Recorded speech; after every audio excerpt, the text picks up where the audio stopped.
Shalom semuanya, puji nama Tuhan Yesus Kristus. Kembali kita boleh ada di Selasa ini dalam Maranatha Bible Study. Mari kita siapkan hati kita untuk masuk lebih dalam lagi, bersekutu, menaikkan pujian syukur kita kepada Tuhan Yesus Kristus.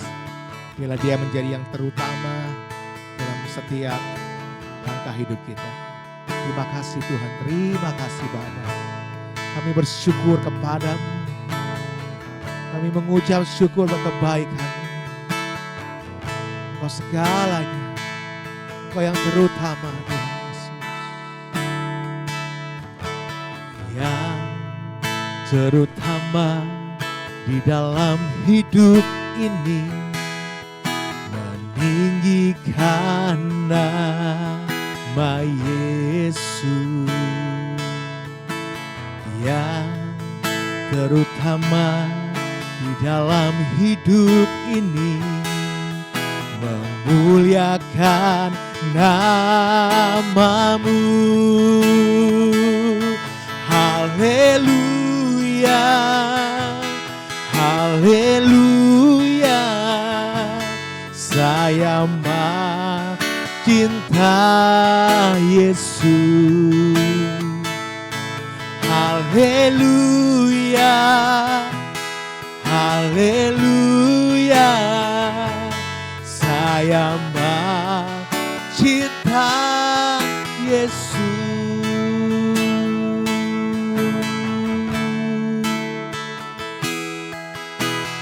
Yang terutama di dalam hidup ini meninggikan nama Yesus. Mari nyanyikan yang terutama di dalam hidup ini memuliakan namamu. Haleluya, haleluya, haleluya. Saya cinta Yesus. Sambil angkat tangan bersama-sama katakan haleluya, haleluya. Saya cinta Yesus. Nyanyikan haleluya, haleluya. Saya cinta Yesus. Oh haleluya, haleluya. Saya cinta Yesus. Saya cinta Yesus. Saya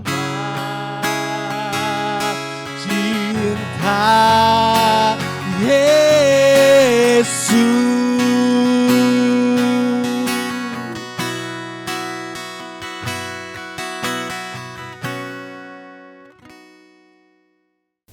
Salam saudara sekalian, hari ini kita masuk lagi tentang keuangan. Dan minggu lalu kan tentang keuangan. Dan biar kita lebih tuntas. Nah saudara sekalian, pandangan Kristen tentang uang. Nah, apa pandangan kita ya kan tentang uang ini? Nah, minggu lalu sudah dikatakan bahwa kita sebagai pengelola kan. Nah, di dalam pandangan iman Kristen sebetulnya uang bukanlah sesuatu yang berdosa atau jahat. Jadi saudara jangan katakan begini, uang itu jahat ya kan, berdosa. Enggak. Asal kita tahu bisa mengelolanya. Ini perlu juga dibikin pelajaran tentang uang. Nah, uang adalah sesuatu yang hanya dipandang sebagai alat. Ingat, uang sebagai alat guna memperlancar kegiatan orang. Nah, jadi uang itu adalah sebagai alat tukar. Nah, tetapi yang menyebabkan manusia berdosa adalah, nah ini sikap hati. sikap hati orang termasuk Kristen yang cinta akan uang. Cinta akan uang. Jadi sekali lagi, cinta akan uang sehingga uang itu menjadi berhala di dalam hidupnya. Uang itu menjadi tuan. Harta benda menjadi tuan dalam hidupnya. Yang benar adalah uang atau harta benda itu sebagai hamba. Dia adalah hamba yang baik, tetapi tuan yang jahat. Kalau dijadikan tuan, uang itu atau harta, dia menjadi tuan yang jahat, sangat jahat dan kejam. Nah, kita lihat seperti minggu lalu kita tidak buka, sekali ini kita buka di sini 1 Timotius 6 ayat 10. Nah, karena akar, sudah perhatikan di sini, akar segala kejahatan. Jadi ini belum bunga, belum batangnya, belum daunnya, akar di bawah. Jadi karena akar segala kejahatan ialah cinta uang. Nah, kenapa manusia berbuat jahat? Kenapa ada tipu-nipu di sini dan membunuh dan yang lain-lain? Sebetulnya akar segala kejahatan ialah cinta uang, cinta uang. Nah, lalu pertanyaan, apakah orang Kristen tidak boleh kaya? Orang Kristen boleh kaya. Bahkan kalau sudah baca Alkitab, itu justru anak-anak Tuhan itu sangat kaya. Tetapi mereka bukan cinta uang. Mereka gunakan itu untuk memperluas kerajaan Allah. Nah, kita lihat sebab oleh memburu uanglah. Nah, saudara, uang itu jangan dikejar. Ya kan, yang kita kejar adalah Tuhan Yesus. Kejar Tuhan Yesus, uang itu ngikut. Kalau kita kejar duit, duitnya lari. Uang itu mempunyai kakinya 1000. Nah, sebab oleh memburu uanglah beberapa orang telah menyimpang dari iman. Nah, saudara lihat, banyak orang Kristen telah menyimpang imannya. Dan kemudian bukan itu saja, menyiksa dirinya dengan berbagai-bagai duka. Akhirnya dia tersiksa oleh penyakit, oleh yang lain-lain. Nah, ujung-ujungnya seperti yang saya katakan minggu lalu, ada yang tadinya melayani Tuhan, sungguh-sungguh dalam Tuhan. Nah, ketika dia mau menjadi kaya, dia kejar duit, ya, saudara, inilah nasib dia seperti ini. Nah, saya baca ulang, karena akar segala kejahatan ialah cinta uang. Sebab oleh memburu uanglah beberapa orang telah menyimpang dari iman dan menyiksa dirinya dengan berbagai-bagai duka. Saudara, kalau saudara lihat dalam perjanjian baru juga, lama juga ada, seperti perjanjian baru itu Demas. Demas adalah murid Yesus, muridnya Paulus yang bagus sekali. Nah, tetapi dia cinta akan uang, dia meninggalkan pelayanan dan meninggalkan imannya. Nah, saudara sekalian, dalam Ibrani 13:5 dikatakan, janganlah kamu menjadi hamba uang. Amin. Biarlah kita menjadi hamba Tuhan. Dan cukupkanlah dirimu dengan apa yang ada padamu. Artinya, saudara cukupkanlah apa adanya. Artinya, saudara dapat sekian, ya jadilah, puji Tuhan, masih dapat, apalagi pada zaman pandemi ini. Ya kan, keuangan merosot, yang lain-lain. Yang penting asal bisa makan dan minum, kan jadilah sebetulnya. Nah, cukupkanlah dirimu dengan apa yang ada padamu, bukan yang tidak ada. Karena Allah telah berfirman, aku sekali-kali tidak akan membiarkan engkau, dan aku sekali-kali tidak akan meninggalkan engkau. Jadi saudara sekalian, kita anak Tuhan jangan takut, ya kan, Tuhan pasti pelihara. Nah, jangan seperti gambar itu, ya kan. Nah, kita dimainkan oleh duit, jadi duit yang memegang kita. Duit katakan ke kanan, kamu kita kanan. Duit katakan kiri, dia ke kiri. Stop, dia stop. Nah itu tuannya adalah duit. Nah saudara sekalian, ingat uang itu sebagai alat tukar.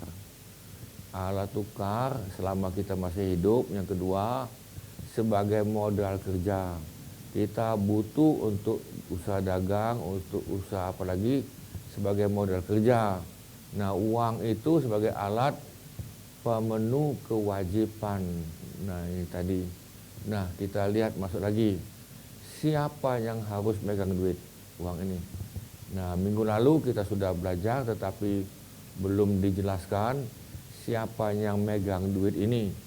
Entah itu mungkin suami atau istri atau siapa ini kan. Jadi, nah di dalam hal ini Tuhan sudah memberikan arahan siapa yang harus memegang uang. Nah masalah keuangan di dalam rumah tangga bisa menjadi masalah yang besar bila tidak dibicarakan dan diatur dari awal. Nah jadi saudara, ini keuangan banyak rumah tangga yang pecah oleh karena keuangan yang tidak bisa dikelola dengan baik. Saudara masih ingat uang itu kan kita terima, kita kelola, lalu kita mengembalikan, memberi. Nah, kita masuk ya. Siapa yang harus menjadi bendahara? Sebetulnya itu bukan ditentukan oleh siapa yang mencari uang, bukan. Tetapi yang lebih baik ya, tetapi lebih kepada hal-hal yang positif. Misal tadi, siapa yang lebih bisa mengatur keuangan? Ya saudara, siapa yang bisa ngatur tadi? Ya saudara bisa lihat, mungkin suaminya, mungkin istrinya yang lebih bisa mengatur keuangan. Artinya sudah ada catatan, ya kan tadi. Jangan dikasih uang sekian, nanti ditanya kemana uang tadi. Nah, enggak tahu habis pokoknya tadi kan. Nah bukan itu kan. Tentunya ada catatan, dia bisa mengatur siapa yang punya waktu luang lebih banyak. Nah kemudian siapa yang lebih hemat. Tetapi bukan kikir ini, bukan ini. Siapa yang lebih hemat. Jadi bukan berarti keinginan beli, bukan ini beli, bukan itu bukan. Nah saudara, siapa yang mau menjadi bendahara ganda? Maksud itu bendahara Tuhan ini kan, bendaharanya kita. Jadi ada ganda tuh, keuangan dalam rumah tangga dan keuangan Tuhan. Nah di sini, jadi saudara bisa lihat siapa yang akan megang ini. Jadi siapa yang lebih bisa ngatur, kedua punya waktu luang lebih banyak, siapa yang lebih hemat dan menjadi bendahara yang bisa dipercayai.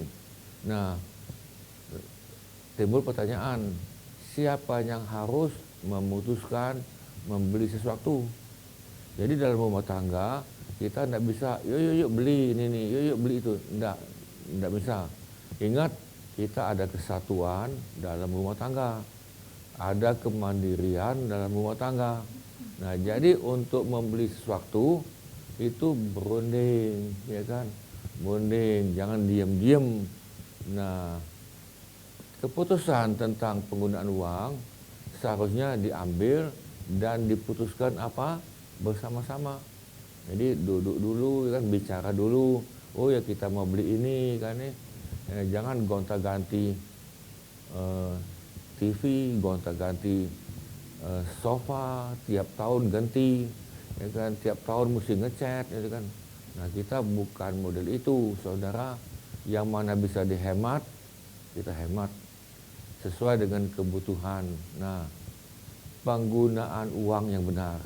Nah, kita masuk kepada keuangan penggunaan uang yang benar. Saudara, satu seperti minggu lalu, yang utama adalah pekerjaan Tuhan. Amin. Ya kan, ini yang utamakan. Kenapa? Karena saudara, si suami maupun istri dapat bekerja, dapat menghasilkan uang, itu kan karena Tuhan. Tuhan sudah janji, ya kan, dalam Ulangan 18 itu Tuhan sudah janji, aku akan memberikan kekuatan pada kamu. Nah, kita lihat Amsal 3 9 dan 10. Muliakanlah Tuhan dengan apa? hartamu. Jadi kita memuliakan Tuhan itu dengan harta, ya kan, dan dengan hasil apa? Pertama dari segala penghasilanmu. Ingat, dengan hasil pertama. Artinya yang pertama, belum dipotong-potong ini bicara tentang perpuluhan sebetulnya. Hasil pertama dari segala penghasilanmu, baik itu dari gaji, ya kan, maupun seperti dalam gereja, ada yang memberikan persembahan kasih. Nah itu masuk. Kemudian ada yang kasih angpau tadi kan, ada yang kasih apa lagi kan. Nah saudara masuk itu, jangan hanya ditulis dari gaji dari gereja saja, tapi segala ini. Nah itu kalau saudara bekerja. Saudara kalau usaha, ya kan, dagang saudara, tetapi ada yang lain lagi ikut dalam perpuluhan. Nah, kalau kita memuliakan Tuhan dengan harta kita, dengan hasil pertama, akibatnya, maka lumbung-lumbungmu, maksudnya gudang-gudang kita, akan diisi penuh sampai apa? Melimpah-limpah. Dan bejana pemerahanmu akan meluap dengan air anggurnya. Artinya kita tidak hidup pas-pasan, ya kan? Yang penting cukup. Nah, enggak itu, ya kan, saudara. Kita dalam Tuhan memang cukup, tetapi saudara, kalau kita muliakan Tuhan, kemudian saudara katakan, Tuhan saya mau menjadi penabur, lalu Tuhan siapkan benih bagi penabur tadi. Nah maka saudara lihatlah ini, maka saudara akan berlimpah-limpah. Nah, Malaki 3 lagi ini 10. Bawalah seluruh persembahan perpuluhan itu ke dalam rumah pembendaraan. Maksudnya perpuluhan itu diberikan ke dalam kas gereja, bukan kepada pendeta, bukan kepada gembala sidang. Sebab perpuluhan itu bukan milik pendeta atau gembala sidang, termasuk aset bergerak dan tidak bergerak. Alkitab katakan sudah jelas bahwa itu ke rumah pembendaraan. Untuk apa? Supaya ada persediaan makanan di rumahku. Kayaknya besar ini, di rumah ada makanan. Maksud itu supaya dalam rumah Tuhan, dalam gereja, maksud tadi, supaya ada makanan jasmani untuk jemaat yang kekurangan. Jadi untuk pekerja dalam mengelola dalam gereja itu, jangan mereka ini pengerjanya itu kekurangan, ya kan. Nah kemudian supaya ada makanan jasmani maupun rohani.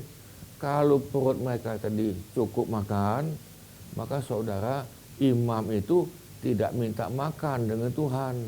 Dia bisa memberikan makanan rohani kepada jemaat. Saudara, kalau saya boleh mundur sedikit, bangsa Israel mempunyai 12 suku. 11 suku itu memberikan perpuluhan kepada satu, namanya suku Lewi. Nah, jadi maksudnya adalah satu keluarga imam namanya imam suku Lewi untuk mengembalakan 11 keluarga Israel. Nah, tentunya uang itu bukan langsung kasih ke imam, itu bukan, dikasihkan kepada rumah Tuhan di Bait Allah untuk dikelola oleh imam besar. Nah, lalu imam itu nanti membagi, ya kan, lagi. Nah, untuk perawatan gedung ini kan, untuk ngecat gedung ini, jangan sampai rumah Bait Allah itu catnya rontok, ya kan, dan sebagainya. Nah, kalau kita kembalikan perpuluhan, saudara, Tuhan katakan uji Allah aku. Saudara, kita tidak boleh menguji Tuhan, tidak boleh. Kalau aku sembuh, aku ke gereja, itu namanya menguji Tuhan, tidak boleh, ya kan. Kalau aku begini, aku akan, nah, jangan. Yang kita boleh uji adalah perpuluhan. Nah, saudara boleh, ya kan, Tuhan, Ini saya kembalikan perpuluhan, saya uji Tuhan ya. Nah, apakah saya akan berkelimpahan? Kemudian saudara berikan lagi persembahan. Lalu Tuhan katakan uji. Ya kan, di sini Tuhan minta uji loh ini. Yang lain kita tidak boleh menguji Tuhan. Amin. Kalau kita menguji Tuhan, itu namanya tidak bagus. Tetapi di bidang perpuluhan, uji Tuhan. Firman Tuhan semesta alam. Ingat, Tuhan katakan Tuhan semesta alam. Tuhan yang mempunyai alam, langit dan bumi ini begitu dahsyat dan begitu besar. Kemudian kata Tuhan, uji apa? Apakah aku tidak membukakan bagimu tingkap-tingkap langit dan mencurahkan berkat kepadamu sampai kelimpahan. Jadi saudara, apa itu di sini? Perpuluhan adalah membuka tingkap langit. Jadi langit itu terbuka, lalu ini terbuka lebar sampai saudara dapatkan berkat sampai kelimpahan. Pertanyaan saya, berkat itu turun belum? Berkat itu sudah turun atau belum? Saya jawab belum. Sebab kalau kita perhatikan nih, Tuhan itu, aku akan membuka akan bagimu. Saudara perhatikan ayat ini. Tuhan membuka akan bagimu tingkap-tingkap langit, ya kan, akan mencurahkan berkat kepadamu sampai berkelimpahan. Sudah turun belum? Saudara sudah terima belum? Belum. Jadi perpuluhan itu adalah membukakan. Nah, kapan itu turun? Nah, saudara, itulah persembahan saudara. Persembahan saya tadi pada misi, ya kan. Ada lagi, nanti itu ada yang lain lagi. Nah, coba kita lihat, ya kan. Nah, lalu kalau Tuhan sudah bukakan dan kita sudah terima, lalu saudara perhatikan di sini, perpuluhan itu pagar ini. Aku akan menghardik bagimu belalang pelahap. Ada yang melahap keuangan, melahap kesehatan, melahap apalagi sukacita, ya kan, melahap entah itu kecantikan atau apa segala macam dilahap ini. Nah, kemudian apa kata Tuhan tadi? Aku akan menghardik bagimu belalang pelahap supaya jangan dihabisinya hasil ladangmu, hasil tanahmu. Mas itu kalau tidak dilahap habis ini nih, ya kan, habis. Supaya jangan pohon anggur di padang tidak berbuah bagimu. Firman Tuhan semesta alam. Kalau Tuhan bicara, Tuhan semesta alam, saudara mesti super hati-hati. Ini adalah firman Tuhan, iya dan amin, dan Tuhan tidak pernah salah. Jadi saudara sekalian, jangan sampai begini. Ada orang itu, saya ambil contoh ini kan saya ambil contoh lagi. Itu di Singapura, ada seorang pemuda Kristen, dia ini sungguh-sungguh dalam Tuhan. Sungguh-sungguh dia masih SMA, tadi kan ada SMP, dia sungguh-sungguh dalam Tuhan. Akhirnya dia pengen kuliah kedokteran. Akhirnya dia dapat kuliah kedokteran, dia mengambil di bidang apa itu, perawatan muka, ya kan, kecantikan. Nah, dia sudah kuliah tadi sudah selesai, dan memang bakat dia, talenta dia di bidang kecantikan. Lalu dia sudah jadi dokter. Nah, dia pelan-pelan jadi asisten, lalu pelan-pelan dia buka sendiri. Nah, dia buka sendiri di tempat praktek yang kecil. Ternyata itu berhasil, pasiennya banyak. Lalu tambah lama tambah berhasil. Akhirnya dia menyewa satu kantor untuk ruangan di praktek di Jalan Orchard Road. Orchard itu adalah tempat yang paling mahal di Singapura. Tanah dan gedung dan sewa apartemen atau apapun di Jalan Orchard dan di sekitar Orchard itu adalah yang paling mahal. Jadi saudara bisa bayangkan, dia buka di Orchard di situ. Nah, yang pasiennya adalah ibu rumah tangga yang ada duit. Dengan singkat cerita, dia duitnya banyak, berkelimpahan. Nah, karena pasiennya banyak, dia tidak sempat ibadah lagi, tidak sempat. Hari Minggu dia buka praktek. karena pasiennya berkelimpahan. Jadi dari Senin sampai Sabtu sampai Minggu dia buka, ya kan? Minggu itu pun dia buka sampai malam itu. Nah, uangnya banyak tadi? Banyak, sudah jelas. Nah, saudara, dia jaga kesehatan. Jadi ini pemuda ini umurnya sudah 30-an, dia jaga kesehatan, dia fitness, ya kan? Dia pakai vitamin dan yang lain, dia jaga badan ini nih. Badannya bagus dan dia belum berkeluarga ini nih. Nah, sudah begitu udah lama dia berkeluarga, punya istri dan anaknya masih kecil. Dia sudah mencapai umurnya 40, ya kan, 40 lebih begitu. Nah, dia rasa badannya tidak enak. Lalu dia cek ke dokter. Setelah cek ke dokter, dia kaget setengah mati. Ternyata dia mempunyai penyakit kanker stadium 4. Stadium 4. Dokter sudah kasih tahu umurnya hanya 3 bulan. Saudara, dokter ini kaget enggak ini nih? Dia kaget setengah mati. Ya kan? Lalu dia menyesal. Tuhan, kenapa selama ini aku tidak ke gereja? Ya kan, aku tidak mengembalikan perpuluhan, aku tidak membantu mengembangkan perluasan kerajaan Allah. Kenapa aku tidak membantu gereja aku? Ya kan, dan pendetanya tadi dia menyesal, saudara.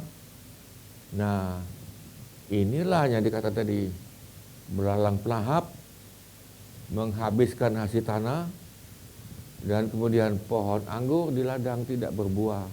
Nah, saudara, kita jangan sampai ke sini, amin. Ya kan, jangan sampai ke sini. Bisa katakan amin ini kan? Ya kan, setuju, amin ya. Saudara, jadilah, ya kan, untuk memperluas kerajaan Allah. Jadilah bendaharanya Tuhan di dalam pekerjaan Tuhan. Jadilah bendahara di dalam pekerjaan Tuhan. Yang setuju bisa katakan amin.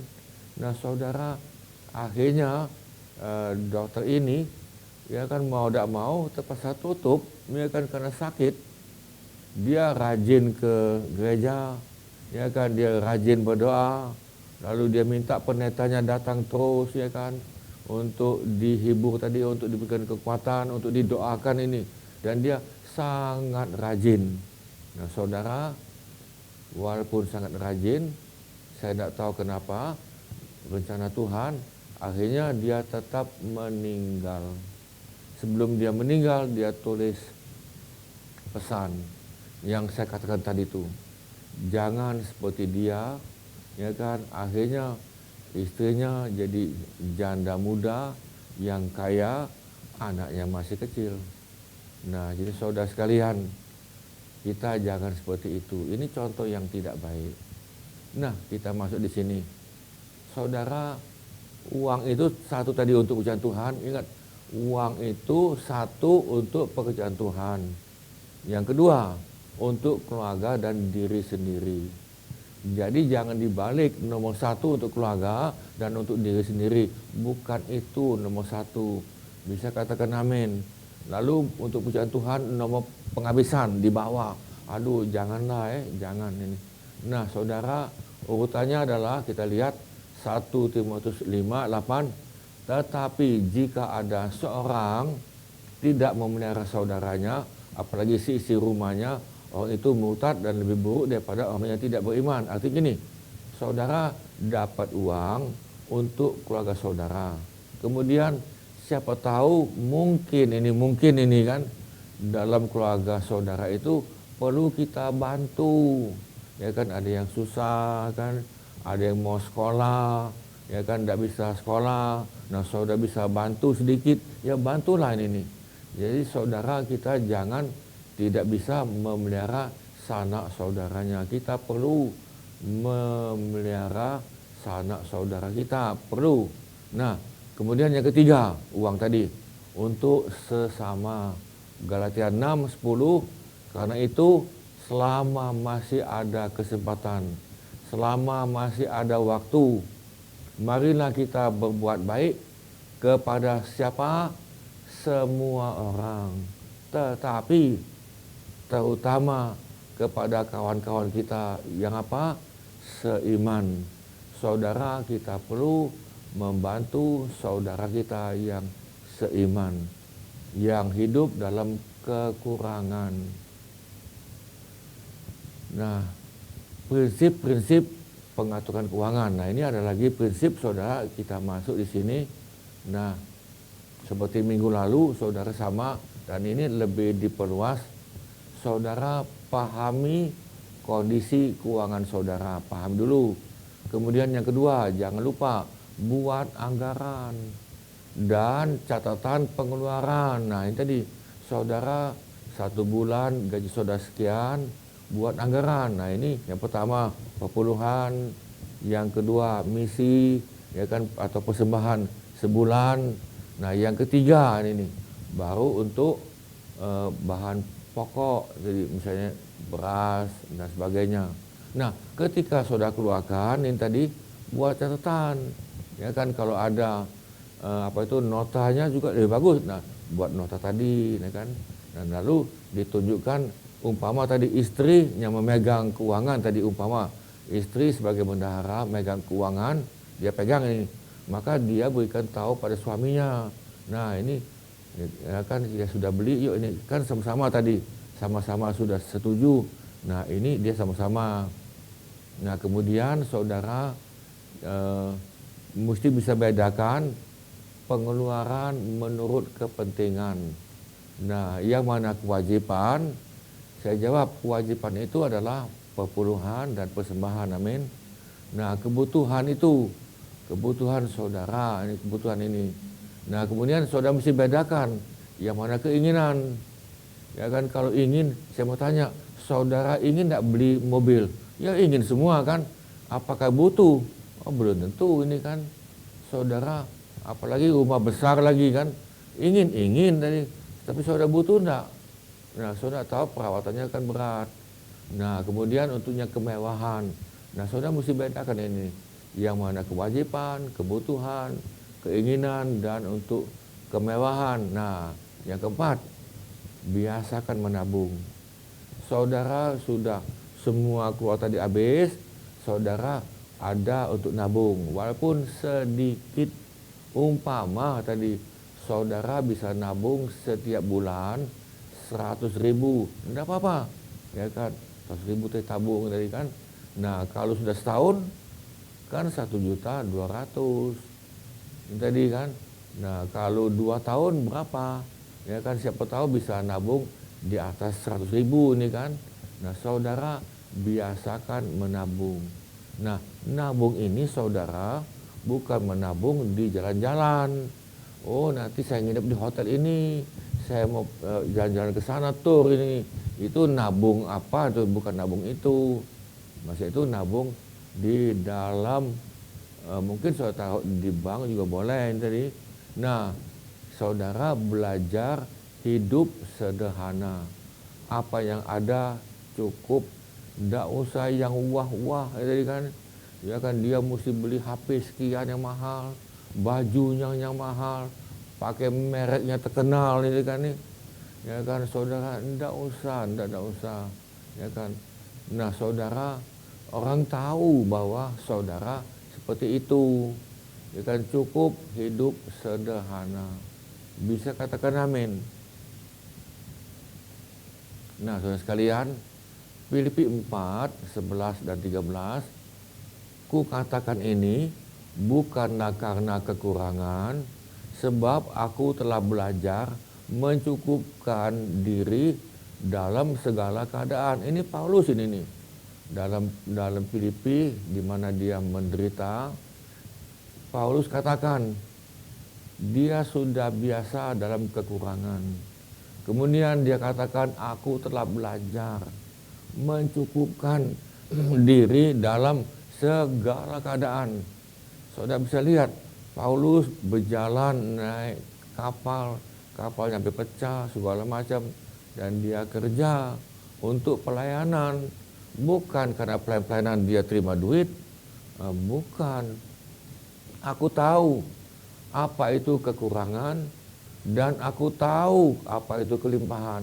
Artinya Paulus telah mengalami hidup dalam kelimpahan, dia sudah mengalami dalam segala hal, dalam segala perkara, tidak ada sesuatu yang merupakan rahasia bagiku, baik dalam hal kenyang maupun hal kelaparan, baik dalam hal kelimpahan maupun dalam hal kekurangan. Paulus sudah mengalami semua ini nih. Dia kenyang dan dia kelaparan dan dia puasa terpaksa. Nah, ini kan gawat ini kan. Dia juga mengalami itu. Dia mengalami puasa terpaksa. Nah, saudara, saya lanjut. Segala perkara dapat kutanggung di dalam Dia, Yesus, yang memberi kekuatan padaku. Bisa katakan amin.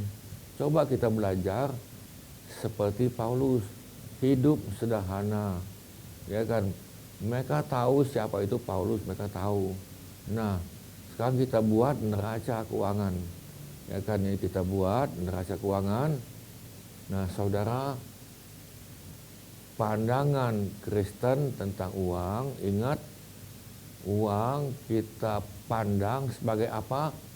Alat tukar. Contoh tadi, saudara dapat gaji sekian, kemudian saudara mau tukar, tadi itu umpama tadi, dengan beras. Ya kan, nah saudara tentunya pakai uang ini. Jadi uang itu sebagai alat tukar, ya kan, untuk beli beras. Jadi uang itu sebetulnya alat tukar. Nah, uang itu saudara tadi itu untuk saudara tabung, belajar nabung ini nih. Ya kan, tidak apa-apa nabung. Ya kan, kita dalam kekurangan kita belajar nabung ini. Ya kan, saudara nabung pelan-pelan. Nah, siapa tahu itu sebagai modal kerja. Ya kan, modal kerja. Nah, jadi akhirnya kita bisa buka usaha, mungkin kecil-kecilan dulu, tidak apa-apa. Nah, lalu saudara belajar untuk menghemat dan dengan kerja keras tadi itu. Nah, saudara ingat, uang itu sebagai alat pemenuh kewajiban. Kewajiban pada Tuhan, kewajiban kepada keluarga, kewajiban kepada sesama, dan juga untuk buat amal ini tadi.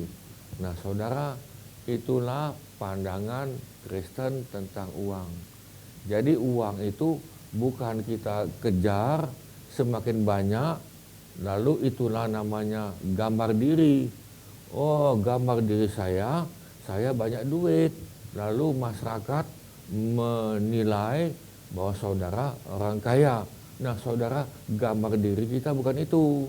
Nah, bagaimana kalau saudara nggak ada duit? Ya kan, gambar diri saudara rendah. Ya kan, ini aku ini rendah, miskin ini kan, gambar diri aku. Lalu saudara minder. Saudara, itulah salah. Gambar diri saudara adalah saudara anak Tuhan, amin. Nah, saya anak Tuhan. Saudara, itulah gambar diri kita. Gambar diri kita, jati diri kita adalah kita punya Bapa. Bapa yang jadikan langit dan bumi. Nah, itulah gambar diri saudara. Bisa katakan amin. Jadi gambar diri kita bukan ditentukan oleh uang, bukan ditentukan oleh kedudukan, atau cantik, atau tampan, atau punya bakat, atau apa, bukan. Gambar diri kita adalah kita di dalam Yesus Tuhan. Saudara, uang itu hanya sekedar alat. Nah, kita masuk lagi. Ya kan, kita kembali lagi tadi, siapa yang harus megang duit? Siapa ini nih? Dalam rumah tangga. Siapa yang harusnya menjadi bendahara? Siapa ini nih? Nah, kita lihat. Itu saudara perhatikan di sini adanya bendahara tunggal. Artinya dia bisa mengatur keuangan dalam rumah tangga, ya kan, dia bisa ngatur. Jadi suaminya enak kan, oh ya sudah, ini uang ini aku kasihkan pada kamu, kamu kelola.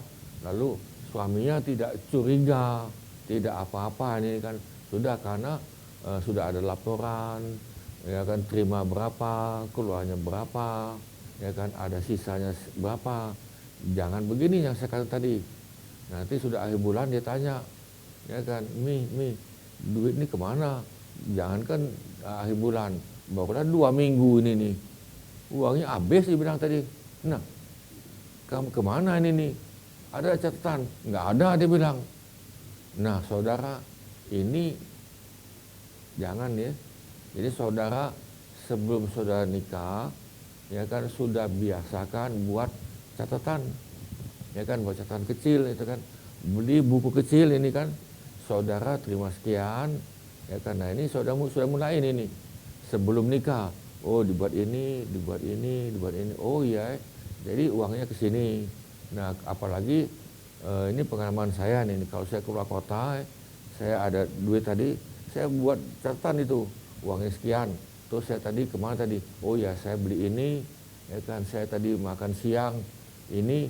Nah makan siang itu pun saya lihat dulu, tidak di rumah makan yang wah-wah, yang penting bersih, ya kan, yang penting sehat.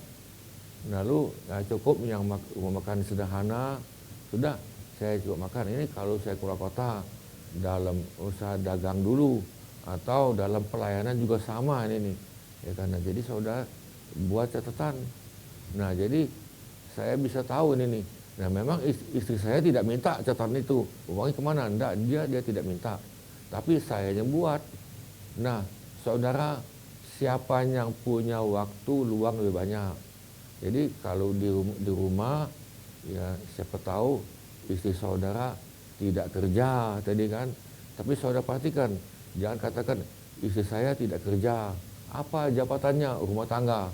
Saudara tahu yang ngatur ngepel di rumah itu siapa? Ya kan, yang masak, yang beli ke pasar itu siapa? Ya kan, yang memelihara anak siapa?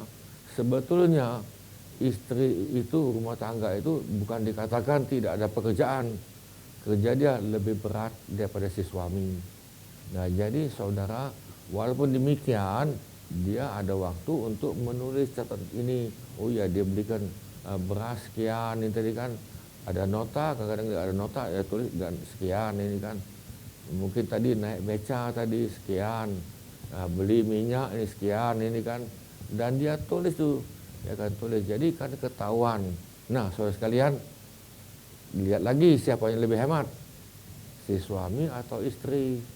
Nah saya kalau yang biasanya saya yang lebih boros, ya kan tadi. Nah maka saya tahu saya lebih boros. Kadang-kadang tidak hitung-hitungan ini saya ini kan. Nah maka itu lebih baik kepada istri yang pegang, dia lebih hemat. Tetapi kalau istri yang tidak hemat, dia hahu-hahu, nah saudara, terpaksa suami yang menjadi bendahara. Nah di sini supaya jangan ada ribut. Siapa yang harus memutuskan membeli sesuatu? Ya kan, mau beli, ada kata tadi mau beli ganti TV, TV-nya sudah rusak, ya kan. Mungkin juga sudah ketinggalan zaman ini kan. Nah saudara, ini keputusan sama-sama tentunya tadi itu. Nah pengaturan uang yang benar adalah, nah tadi kita ulang, ini kita ngulang ini nih. Yaitu yang pertama adalah untuk pekerjaan Tuhan. Yang kedua untuk keluarga dan untuk diri sendiri. Untuk keluarga laki-laki tadi boleh, tapi saudara buat anggaran, ya kan, untuk orang tuanya dari suami sekian. Nah mungkin juga untuk orang tuanya istri boleh sekian. Jadi saudara itu sepakatan sama-sama. Nah yang tadi, kemudian nanti itu sekali-sekali berikan orang tuanya ulang tahun. Saudara, orang tua tidak mengharapkan itu, tetapi saudara ada perhatian. Ketika orang tuanya ulang tahun, ada tadi mertua ulang tahun, maka si istri memberikan hadiah kepada mertuanya yang laki-laki itu. Hadiah itu sebetulnya tidak berat, tidak banyak. Cukup ini nih. Saudara berikan dia, lihat papa mertua itu suka makan apa? Yang paling gampang Palembang lah ini. Makan pempek kan? Ya sudah belikan pempek ini kan. Cukup itu kan untuk dia sama mama mertua kan. lihat lagi di rumah tadi kalau ada adiknya 2 jadi berarti 4 kan. Belikanlah pempek 4 tadi atau 5. Nah, ini untuk ulang tahun. Cukup itu cukup. Ini kan saya kalau ulang tahun itu pernah juga dari anak itu belikan saya itu pena. Ya kan, saya bukannya tidak mampu beli pena. Beli pena yang tidak begitu mahal, yang bagus, ya kan dia belikan saya pena, sudah saya terima kasih. Nah, kadang-kadang dari menantu berikan lagi kalau dalam tahun baru itu kan nih, apalagi Imlek tadi mereka berikan juga angpau tadi, ya sudah kami terima. Nah, saudara, ini penting untuk penghormatan bagi orang tua. Jadi sekali saudara yang akan nikah ini jangan lupa untuk memberikan kado kepada orang tua ataupun mertuamu, dua-duanya sama, kado ulang tahun. Mereka tidak minta, mereka tidak mengharapkan, tetapi sebagai sebagai kasih, ya kan, saudara berikan. Kemudian waktu Natal atau tahun baru, ya kan, berikan. Jadi mereka tidak mengharapkan. Nah, di samping Natal dan tahun baru, saudara kapan-kapan boleh kunjungi akan orang tua saudara atau mertua tadi. Nah, bawalah sedikit apa tadi kan. Nah, saudara, ini pengaturan keuangan. Tentunya ngomong dulu dengan suami atau istri tadi, ya kan, baru lakukan. Nah, saudara, untuk sesama. Jadi untuk dalam gereja, bantulah saudara kita yang seiman, ya kan, mungkin lagi sakit, ya kan, mungkin, ya kan, ya sakit, atau lagi adanya perlu dibantu sekolah tadi kan. Nah, saudara bantu. Nampak? Ini sangat penting. Ingat, apa yang saudara lakukan tidak akan sia-sia. Semuanya tidak akan sia-sia. Nah, kita masuk prinsip-prinsip pengaturan keuangan. Jadi saudara, ini hanya kesimpulan ini nih. Saudara mesti pahami kondisi keuangan saudara. Jangan beri situ, beri sini, supaya apalagi dalam gereja supaya dipuji. Aduh, jangan ini kan. Jangan. Saudara, tidak usah kita main sandiwara, tidak usah kita minta pujian, tidak usah, kan. Tapi kondisi keuangan saudara, kita bisa bantu sekian, ya sudah cukup itulah, ya kan. Contoh lagi, pembangunan gereja tadi kan lagi bangun, saudara sanggup memberi Rp50.000 sebulan, tidak apa-apa, ya kan, tulis Rp50.000 untuk pembangunan, cukup ini. Nah, bulan depan 50.000 lagi, cukup ini. Nah, kalau kita rame-rame 50.000, ada 100.000 tiap bulan, kan pembangunan kan bisa jalan tadi. Nah, jadi saudara tidak usah yang aneh-aneh, tidak usah. Nah, siapa tahu dengan memberi yang sedikit tadi itu, ingat, saudara setia dengan memberi yang sedikit, Tuhan akan memberikan perkaranya besar. Kalau kita setia bisa mengelola harta orang lain, maka Tuhan akan memberikan harta yang sebenarnya. Jadi nanti Tuhan akan berikan harta pada saudara yang sebenarnya. Jadi kita akhirnya bisa mampu, bukannya 50.000 lagi, bukan 100.000, siapa tahu pelan-pelan saudara bisa menjadi bendahara. Saya mencontoh lagi ini. Itu ada seorang di Surabaya, anak yatim piatu. Saudara tahu yatim piatu? Dia ini dari kelas SD dipeliharakan di rumah pamannya. Pamannya juga miskin kerontang, hanya sanggup beberapa bulan. Lalu dipindahkan ke rumah tantenya. Lalu dipindahkan lagi. Jadi 1 tahun anak ini, anak dari TK sampai SD ini, dari rumah ke rumah ini, ya kan, saking sulit, semuanya miskin, kerontang. Nah ini, sudah tahu ini pertanyaan saya. anak yang miskin, yatim piatu, keluarganya miskin semua, bisa enggak menjadi konglomerat? Bisa enggak?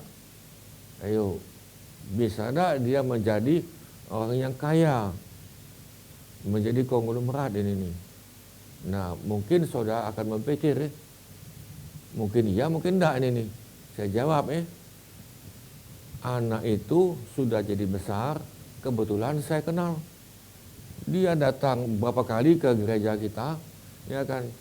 Lalu saya tanya dia ini nih, ya kan. Nah, saudara, dia ngomong itu, ini ngomong, oh ini saksi dia, bapak itu. SMP juga sama, SMP itu. Dia tinggal di rumah tantenya sekian bulan, pindah lagi ke rumah omnya lagi sini, pindah lagi ini nih. Enggak ada duit, ya kan, keluarga miskin ini. Dan dia yatim piatu sampai SMA. Nah, waktu dia SMA, dia sudah mulai bekerja, ya kan, pelan-pelan dia bekerja. Lalu dia sudah ikut, memang dia ikut dalam gereja kan, dia ikut, dia anak Tuhan, dan dia baca Alkitab, dia lakukan, dia doa. Dia ini mempunyai pandangan, Tuhan, kalau andai kata saya ini ada duit, ya, walaupun sedikit, saya mau memberi untuk Tuhan. Ini tadi, saya mau memberi. Nah, saudara, dia kerja tadi kan, dia kembalikan perpuluhan, diberikan lagi yang persembahan. Sedikit, saudara tahu lah, kalau anak SMA kerja sambilan, itu udah berapa sen. Nah, akhirnya dia tamat SMA, tamat. Dia tetap kerja, Nah, saudara, dia ngomong itu kepada pendetanya, Pak Pendeta, kalau Pak Pendeta nanti mau beli odol, sikat gigi, ngomong dengan saya. Saya mau memberi sesuatu dari kepada Bapak. Hanya memberikan odol atau sikat gigi. Hanya untuk Pak Pendeta ini nih. Karena gajinya dikit ini. Nah, Pak Pendeta tuh ngomong itu, ya, saya nanti minggu depan mau beli odol tadi kan. Nah, dia beli itu. Dia beliin. Dah. Ini jalan terus ini nih. Akhirnya saya potong. Akhirnya saudara, ada satu peristiwa yang besar terjadi. Dia ada anak satu, dia ada sepeda motor, skuter butut untuk ngantar anaknya dan sekolah. Satu hari waktu dia doa, Tuhan katakan ini, Tuhan katakan, jual sepeda motor kamu, berikan kepada gereja, titik. Nah, bapak ini tentunya mikir, nanti untuk nganter anaknya ke sekolah, jemput antar, dan dia ke kerja, pakai apa? Kalau dia ini pakai angkot, biayanya lebih besar. Saudara, apakah bapak ini bergumul dan berdoa siang dan malam 1 bulan, 2 bulan? Oh, enggak. Dia tidak bergumul. Dia katakan, Tuhan, baik, besok pagi saya jual. Ya kan, uangnya semuanya saya kasih ke Tuhan. Itu habis dah. Dan dia tidak mikir lagi, nanti makan apa, bagaimana anak saya. Enggak. Dia hanya, ya Tuhan, saya ikuti. Saudara, besok pagi-pagi jam 6, ya kan, sebelum dia bekerja, pintu rumahnya ada yang ketok pintu, tok ini. Ada seorang bapak, dia nanya, ini bapak ini bukan? Maksudnya nak nama bapak itu? Iya, dia bilang saya. Ngapa tadi itu? Dia bingung nih. Saya semalam itu Tuhan bicara, berikan uang ini kepada bapak itu, tempatnya di situ. Nah tadi. Jadi Tuhan bicara pada bapak yang ngetok itu, berikan uang itu sekian kepada bapak itu.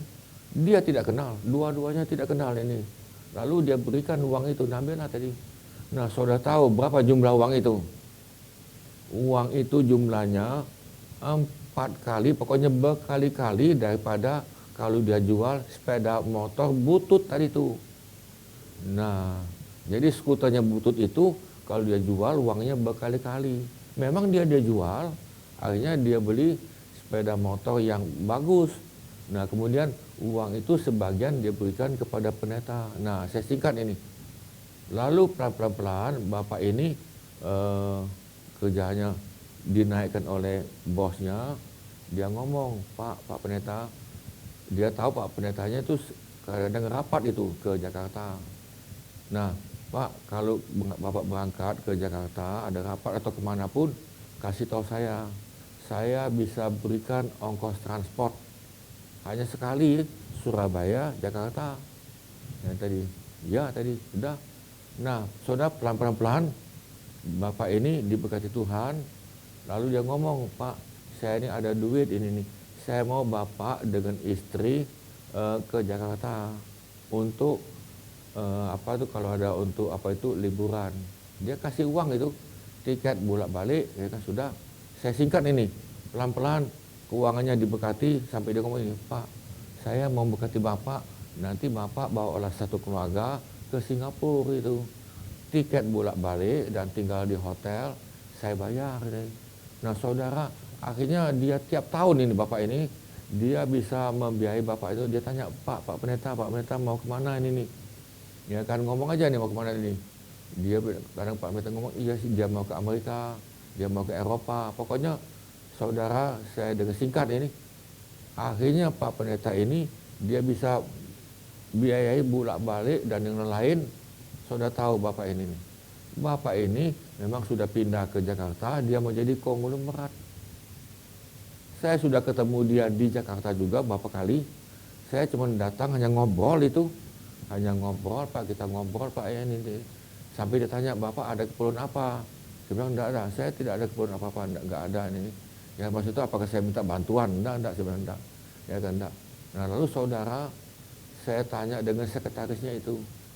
Ya kan, saya mau tanya, perusahaan Bapak ini ada berapa? PT dia ada berapa? PT dia ada 9. Kemudian yayasan yang dia buka, Yayasan Pujaan Tuhan, ada berapa? Double itu, 18. Yayasan untuk Pujaan Tuhan itu 18. Yang dia menjadi berkat untuk seluruh Indonesia dan sampai ke luar negeri. Sampai Bapak ini pun membantu tiap bulan kepada Reinhard Bonnke, kepada Suset Hating. Kalau Suset Hating datang ke Indonesia, dia biayai semua nih. Nah saudara, Tuhan mau pakai saudara. Amin. Nah jadi saudara lihat kondisi dulu, tapi saudara jangan lihat ke dalam terus ini. Nah buat anggaran, ya kan, untuk penerimaan dan pengeluaran. Nah bedakan pengeluaran menurut kepentingan, kewajiban, kebutuhan, ya kan saudara, atau keinginan, atau kemewahan. Nah, saudara mesti bedakan ini. Jangan beli ini, jangan. Saudara jangan, tetapi saya lebih senang itu adalah untuk pujian Tuhan lebih dahulu. Bisa katakan amin. Ya kan, kalau saudara perhatikan pujian Tuhan, ya kan sepertinya Bapak tadi itu adalah tentang gemalanya, dia perhatikan. Jangan heran Bapak ini, saudara, saya lanjut dikit ini. Bapak ini mempunyai rumah dan pabrik di Australia. Bapak ini punya pabrik dan rumah juga di Singapura. Saya katakan ini karena saya tanya dia, Bapak ini apa lagi Pak ini? Dan dia ngomong itu, dan dia orangnya rendah hati. Dan dia tidak ada istilah itu konglomerat itu kan, nggak ada punya apa itu kebanggaan ke situ, enggak. Ya kan, dia sangat rendah hati. Dan dia sangat menghormati untuk pujian Tuhan. Nah, yang kelima, penjelasan lebih lanjut mengenai tingkat kepentingan pengeluaran dan tabungan sederhana. Nah, gini saudara ini. Saudara perhatikan tingkat kepentingan atas pengeluaran. Nah, apakah itu kewajiban? Ini seperti ngulang kewajiban pada Allah, kewajiban pada kaisar, pada pemerintah, kewajiban pada sesama. Nah, saudara sekalian, kewajiban ini kebutuhan pokok pangan dan makanan saudara itu perlu diperhatikan. Sandang dan pakaian, papan dan rumah setempat, mungkin mulai ngangsur beli rumah mungkin ini kan melalui KPR, biaya transport. Nah, saudara ini mesti dibuat ini nih. Biaya pendidikan untuk anak berapa, biaya untuk kesehatan. Nah, keinginan saudara perhatikan ini. Jangan ikuti keinginan. Keinginan bukan kebutuhan, apalagi kemewahan. Nah, saudara jangan lupa nabung ya. Tabung sedikit-sedikit jadilah lama-lama jadi bukit. Ini tadi kan. Nah, saudara macam bapak yang konglomerat tadi itu tabungannya di bumi dan tabungannya tuh di surga. Jadi jangan heran Tuhan berkati. Saudara sudah paham ya. Nah, nanti kita ketemu minggu depan. Minggu depan adalah pelajaran yang ke-12 dan cukup ya. Karena minggu depan kita belajar tentang pendidikan anak, parenting life. Sedikit kita doa. Tuhan, terima kasih kami belajar tentang keuangan. Dan Tuhan, kami mohon kami yang hadir, yang dengar, supaya kami bisa menjadi bendaharanya Tuhan. Kami mohon supaya kami menjadi bendaharanya Tuhan. Kami ikuti langkah-langkah yang Tuhan inginkan. Jadikan kami semua Tuhan bendaharanya Tuhan. Bendaharanya Tuhan. Sehingga kami mempunyai keuangan merdeka di bidang keuangan. Dan kami mempunyai hamba, yaitu uang adalah hamba kami. Terima kasih Tuhan, memberkati kami sudah hadir dan lihat, dan biar kami lakukan, dan kami sebagikan pada yang lain, supaya kami semua menjadi bendaharanya Tuhan, yang setia, yang dapat dipercayai. Terima kasih Tuhan. Saudara sekalian, kita akan tutup, dan biarlah kita semuanya menerima sukacita, damai sejahtera dan berkat daripada Tuhan, dan kasih karunia demi kasih karunia daripada Tuhan Yesus, dan dengan persetujuan Roh Kudus untuk kami menjadi bendaharanya Tuhan yang dapat dipercayai dan bertanggung jawab. Terima kasih Tuhan untuk memperluas kerajaan-Mu di bumi ini. Di dalam nama Tuhan Yesus kami mohonkan. Saudara percaya katakan amin. Amin saudara sekalian. Tuhan memberkati. Sampai jumpa minggu depan. Tuhan berkati. Amin. Mari bersyukur pada Yesus Kristus buat kebaikan Tuhan.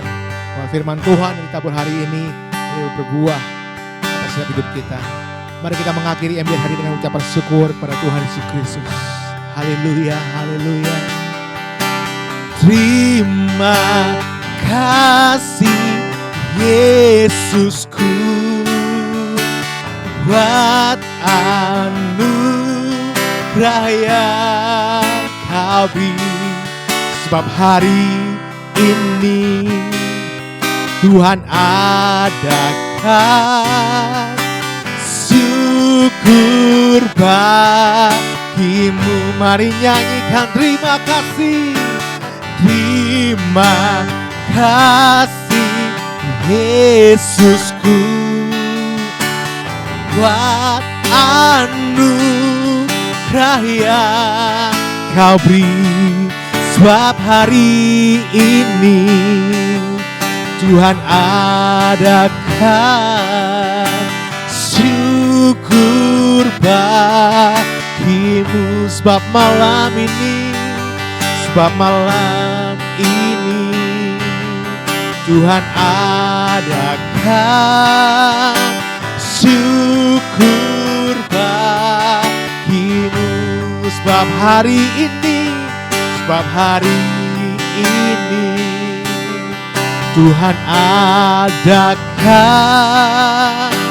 syukur bagimu.